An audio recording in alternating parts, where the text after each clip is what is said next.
Ujar Nabi kita, kematian itu sesuatu yang sangat sulit. Sakitnya mati itu komplit rohani dan jasmani. Nah, itu sakitnya mati. Nah, satu sakitnya sakit penyakit dulu. Malaikat mencabut nyawa dari urat-urat. Itu sakit luar biasa. Ujar Nabi kita mengatakan sakitnya luar biasa. Ini Nabi yang mengisahkan. Satu itu.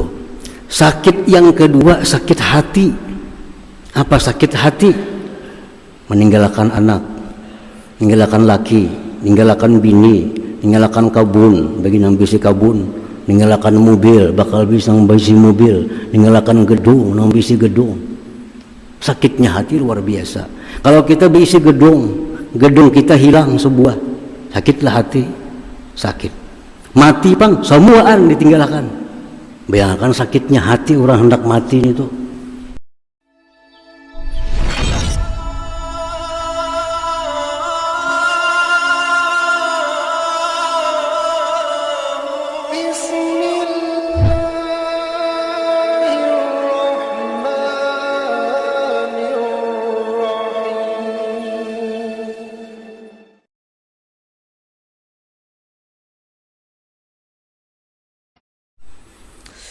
Di dalam Al-Quran Allah berfirman, wa ahsa kulla syai'in adada. Allah menghinggai, menghitung tiap-tiap sesuatu itu bilangannya.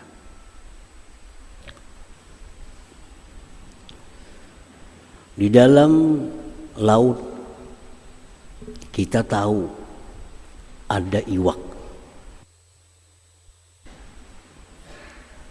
Nah, maka itu namanya alim, tahu.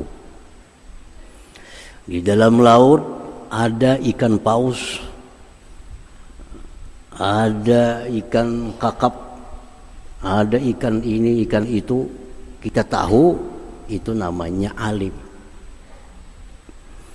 Tetapi kalau tahu dengan jumlahnya, di dalam laut ikan paus jumlahnya 1.100.000 ekor. Ikan kakap dalam laut itu jumlahnya sekian-sekian ekor. Nah, itulah al-muhsi. Al-muhsi.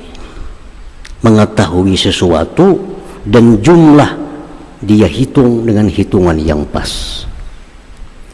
Kita tahu malaikat itu ada. Kita beriman malaikat itu ada.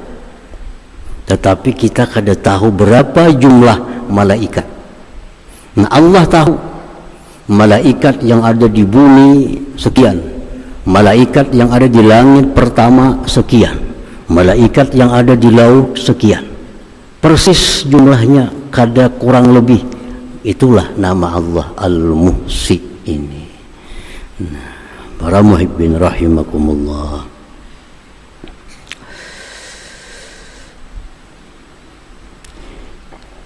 Yuhsi kulla syai' adada, dia menghitung tiap-tiap sesuatu bilangannya.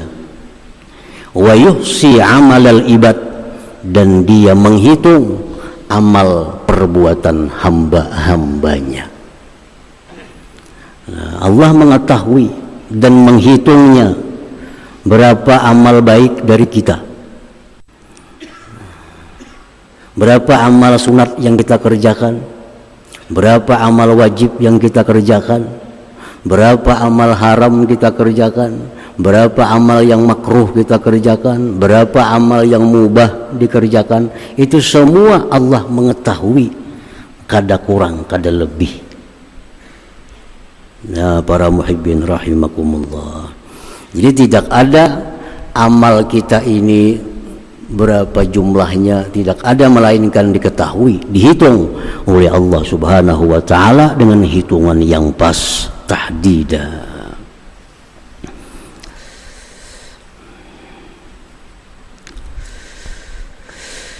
Al-mu'min bismillahil muhsi ayyuhsi amala nafsihi wa yuhsiya zada ma'adihi. Kalau kita sudah percaya, sudah beriman bahwa Allah Ta'ala itu menghitung amal perbuatan kita, sedikit pun tidak ada amal yang luput dari hitungan Allah. Nah, kalau kita sudah beriman itu, percaya demikian, maka kita mesti menghitung amal kita dan menghitung bekal yang akan kita bawa untuk hari akhirat nantinya. Nah, jadi kita hitung amal kita.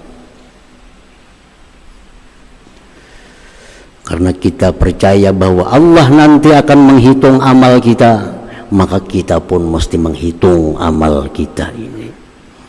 Nah, mulai pagi, beisukan sampai kamarian, apa amal-amal yang kita perbuat, yang wajib apa, yang sunat apa, yang makruh apa, yang haram apa. Nah, dihitung.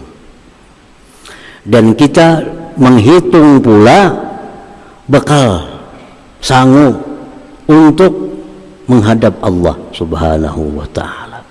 Kita hitung bekal kita, berapa kira-kira, apa-apa amal kira-kira yang bisa menyampaikan kita kepada keridhaan dan surganya Allah Subhanahu wa Ta'ala. Nah, mesti dihitung. Kalau kita hendak musafir, kita hendak umrah misalnya, contoh umrah, kita tahu kita umrah dari sini, kita di Jakarta singgah. Habis di Jakarta kita singgah, kita terbang lagi, jalan lagi ke Jeddah, singgah lagi di Jeddah. Di Jeddah menuju Mekah,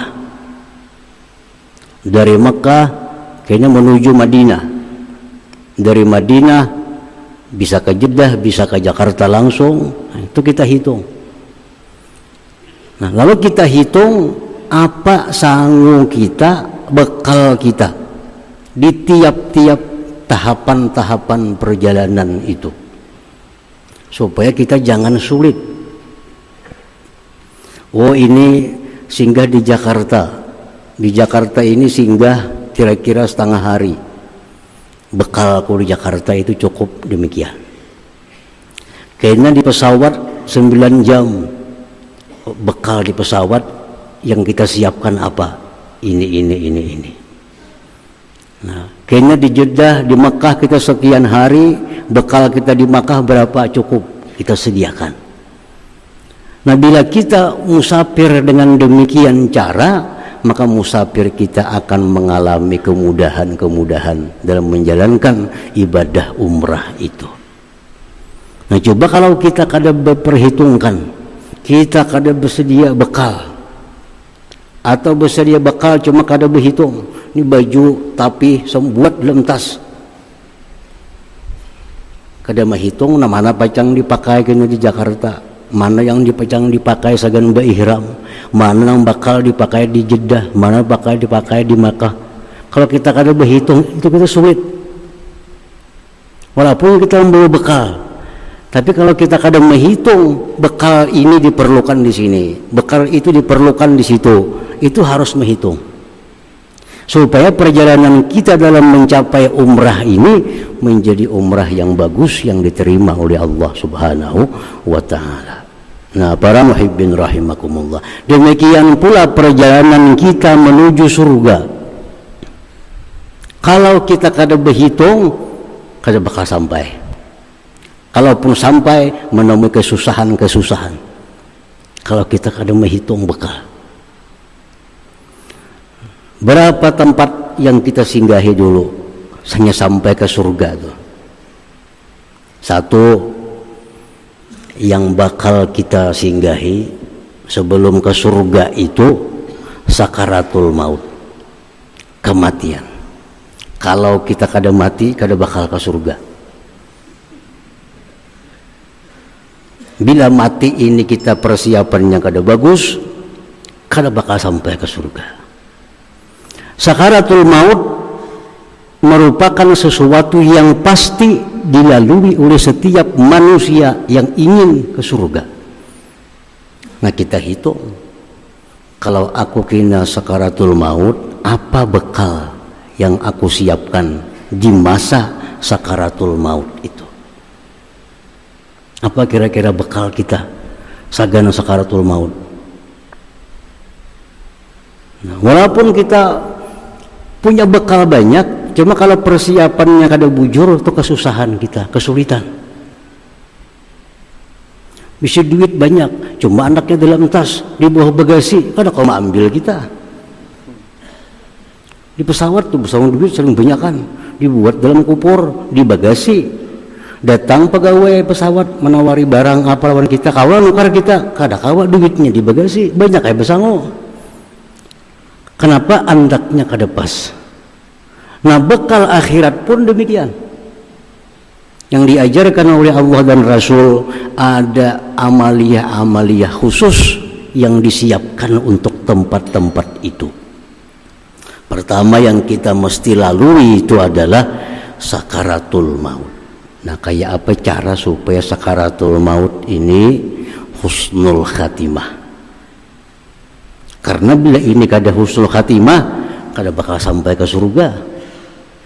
Kalaupun sampai ke bisa macam-macam yang dilalui, susah payah.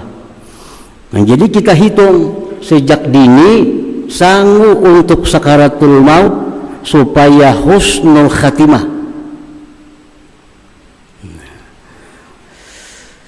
Bagaimana Rasulullah sallallahu alaihi wasallam mengajarkan kepada kita? Ujar Nabi kita, kematian itu sesuatu yang sangat sulit. Sakitnya mati itu komplit rohani dan jasmani. Nah, itu sakitnya mati. Nah, satu sakitnya sakit penyakit dulu. Malaikat mencabut nyawa dari urat-urat. Itu sakit luar biasa. Ujar Nabi kita mengatakan sakitnya luar biasa. Ini Nabi yang mengisahkan. Satu itu. Sakit yang kedua sakit hati. Apa sakit hati? Meninggalkan anak, meninggalkan laki, meninggalkan bini, meninggalkan kabun, bagi nambisi kabun, meninggalkan mobil, bakal bisa nambisi mobil, meninggalkan gedung, nambisi gedung. Sakitnya hati luar biasa. Kalau kita berisi gedung, gedung kita hilang sebuah, sakitlah hati, sakit. Mati pang, semuaan ditinggalkan. Bayangkan sakitnya hati orang hendak mati itu. Apalagi rumahku negananya, kenapa aku mati biniku kawin ke lain. Sakit bana hati mikirkan itu. Mana sudah penyakit di awak, tambah sakit hati. Bakal meninggalkan orang-orang yang dicintai, meninggalkan hal-hal yang dicintai. Jadi sakitnya mati itu komplit sakitnya. Nah, disitulah Nabi kita memberikan doa supaya kita nyaman menghadapi mati itu. Banyak doa, tapi kada semua doa untuk itu.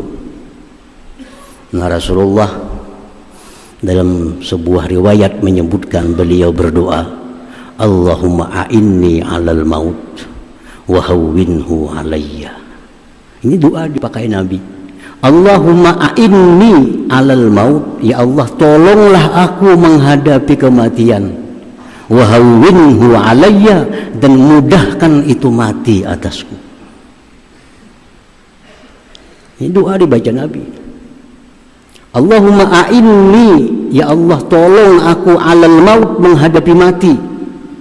Wa hawwinhu 'alayya, mudahkan mati itu atasku. Nah, kalau kita takutan menghadapi mati, baca doa nih. Kada takutan, kada baca, kada apa-apa. Mun asa takutan mati, baca doa nih. Allahumma a'inni 'alal maut wa hawwinhu 'alayya. Kada bisa bahasa Arab, bahasa Indonesia. Ya Allah, tolonglah aku menghadapi kematian dan mudahkan itu kematian atasku. Nah, itu doa.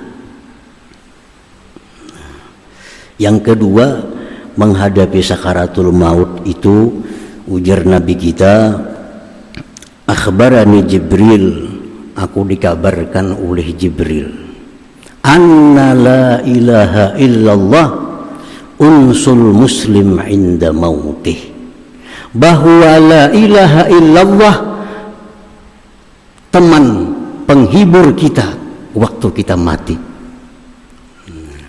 Jadi dua itu sekada-kadanya persiapan kita yang kita perhitungkan sejak sekarang untuk menghadapi sakaratul maut itu. Pertama doa, yang kedua perbanyak la ilaha illallah. Perbanyak la ilaha illallah. Supaya apa? Karena la ilaha illallah ini akan menjadi teman menghibur kita pada waktu sakaratul maut. Bini kada kau menghibur, laki kada kau menghibur, anak cucu kada kau menghibur lagi. Yang bisa menghibur kita waktu sakaratul maut hanya satu, la ilaha illallah. Nah, jadi kalau kita beramal la ilaha illallah berapa sehari, itu kan di waktu sakaratul maut dia akan muncul menjadi penghibur kita, penentram hati kita menghadapi malaikat maut itu.